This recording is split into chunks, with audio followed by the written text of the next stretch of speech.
Dear viewers, welcome to another edition of the Cryptoverse News Daily Report. A great day is behind us, a day in which Bitcoin jumped to the level just about $200 lower than its current record. And today, among other things, we bring you, for a new all-time high, BTC needs a jump of about 2%. Will the leading crypto token break the record already this week, or will the retreat follow?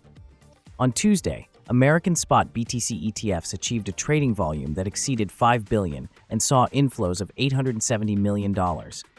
Is it too late to buy Bitcoin? Analysts say it is not. The real show is just starting.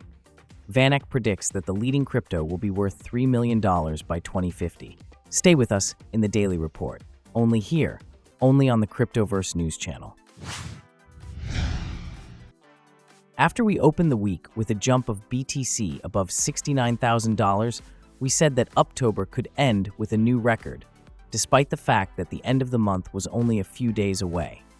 And indeed, Bitcoin jumped to $73,500, which is only $200 less than the record. At the time of recording this video, the leading cryptocurrency is trading at roughly $72K and is only 2% away from breaking the old all-time high.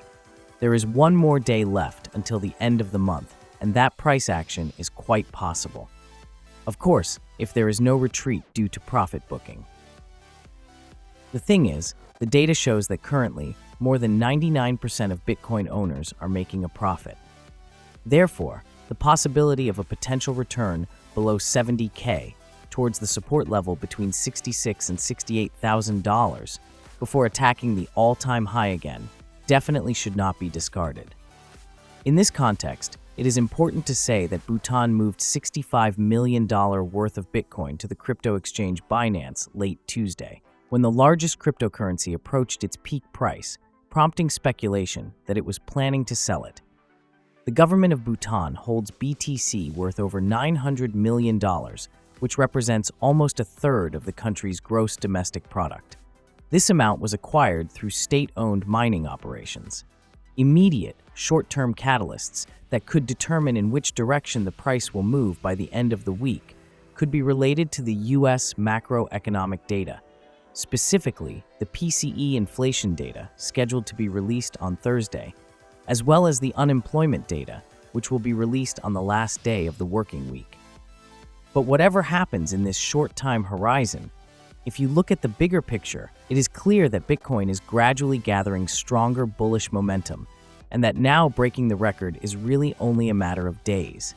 BTC dominance jumped to a multi-year high of 60%. The Fear and Greed Index rose to 77%, which indicates extreme investor greed, and spot Bitcoin ETFs keep piling up the leading cryptocurrency.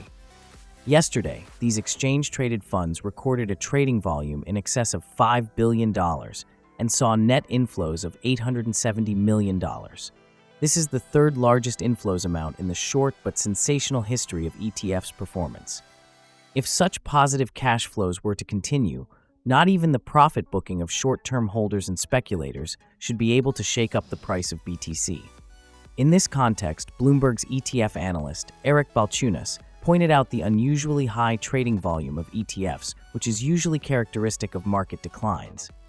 However, Balchunas suggests that the increase could be the result of FOMO, or fear of missing out due to a spike in the price of Bitcoin. Balchunas goes on to say that if this buying spree is indeed driven by FOMO, it could continue with significant inflows in the coming days.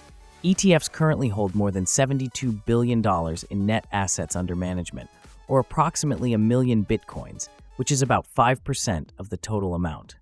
Interestingly, as we have already mentioned several times in our reports, retail FOMO hasn't kicked in yet despite the strong price increase.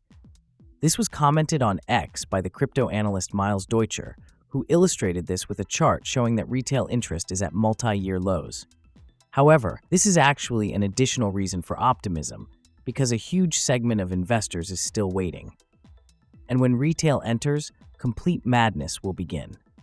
As a reminder, during the last 2 Bitcoin cycles, it was the retail interest that played a key role in raising the price of BTC to all-time highs.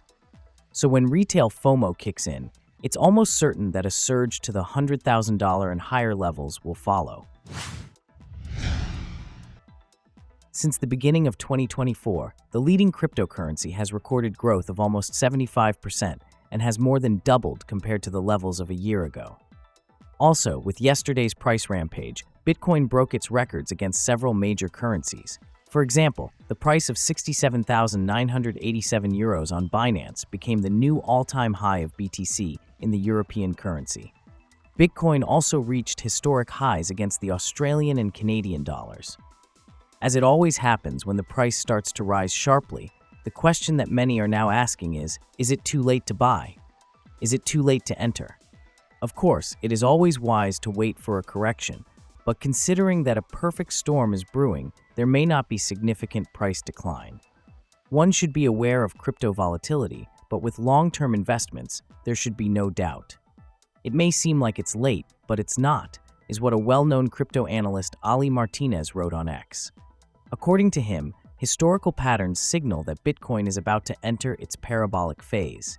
And in favor of the argument that BTC will inevitably grow is the fact that the amount of Bitcoins available for trading is constantly decreasing on all major crypto exchanges since the beginning of 2022. While this is happening, one very important feature of Bitcoin should be kept in mind. As Eric Voorhees, a big proponent of BTC and an early investor in it, points out, Bitcoin simply has to outperform the dollar, oil, and gold. Voorhees emphasizes the fact that all these assets share one common feature. Their supply is not limited. When the demand for gold or oil increases, more of each is produced. Also, when the demand for US dollars increases, more dollars are printed, Voorhees tweeted.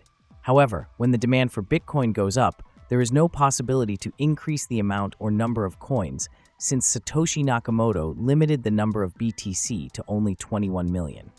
Besides ETFs, Bitcoin's programming defaults, and generally strong fundamentals, the opinion of a significant number of analysts is that the cryptocurrency's price increase is also affected by the new cycles of monetary easing in the world's major economies and by the US presidential election.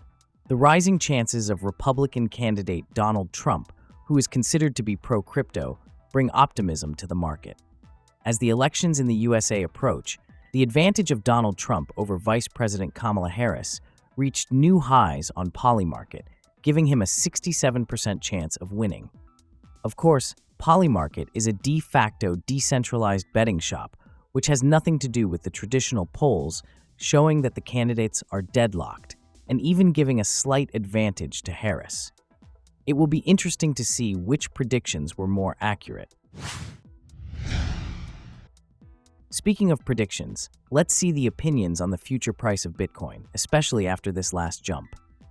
10x research analysts led by Marcus Thielen predict that BTC could reach $100,000 by the new year, driven by institutional interest, positive market signals, and the strong dominance of Bitcoin. Besides that, institutional investors such as BlackRock now perceive BTC as a long-term stable asset, a kind of digital gold. Bitwise's chief investment officer, Matt Hugin, holds a similar opinion. He says that if Bitcoin matures as a store of value and governments continue to devalue their currencies, its price will surge into six-figure territory. Bitcoin's total market cap of $1.4 trillion is currently at about 7 to 8% of gold's $18 trillion market cap. Haugen believes that BTC's market cap, when it matures, will be worth about half of the total value of gold. This would bring the price of one Bitcoin to approximately $400,000. And if Bitcoin matures and the store of value market doubles, it will quickly reach seven figures, says Bitwise's CEO. Matthew Siegel, head of digital assets research at VanEck, said in his recent CNBC interview that the US elections will serve as the main catalyst for top crypto assets, regardless of who wins. Earlier, he claimed that there was no major difference because both candidates would probably maintain or increase the level of fiscal spending, which could lead to further quantitative easing, and this has historically been positive for crypto as an asset class. As for the peak price for this cycle, Siegel says that the smallest ever trough-to-peak rally for a Bitcoin cycle was 2,000%. If BTC now does half of that, so 1,000%, it would bring its price to roughly $180,000.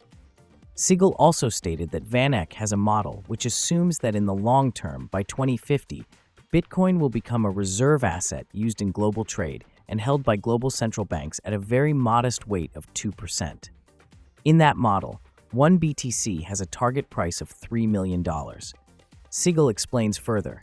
Now, that sounds extreme, but that's a 16% compound annual growth rate for a couple of decades, and that's really not that extreme. Crypto veteran Arthur Hayes believes that in the long term, the upcoming Chinese monetary policy will affect the price increase of the leading cryptocurrency. As reported by Reuters, China plans to inject $1.4 trillion into the economy in the next 5 years. But this amount could even increase if Donald Trump wins the American presidential elections. The founder of BitMEX reminded of August of 2015 when, after the shocking increase in the national debt and the devaluation of the yuan, Bitcoin grew from $135 to $600, so almost 5 times in less than 3 months. And with these predictions, we have come to the end of today's report. If you liked the video, please give it a like, leave a comment, and we would also greatly appreciate it if you clicked on subscribe. Thank you for following us, and kind regards.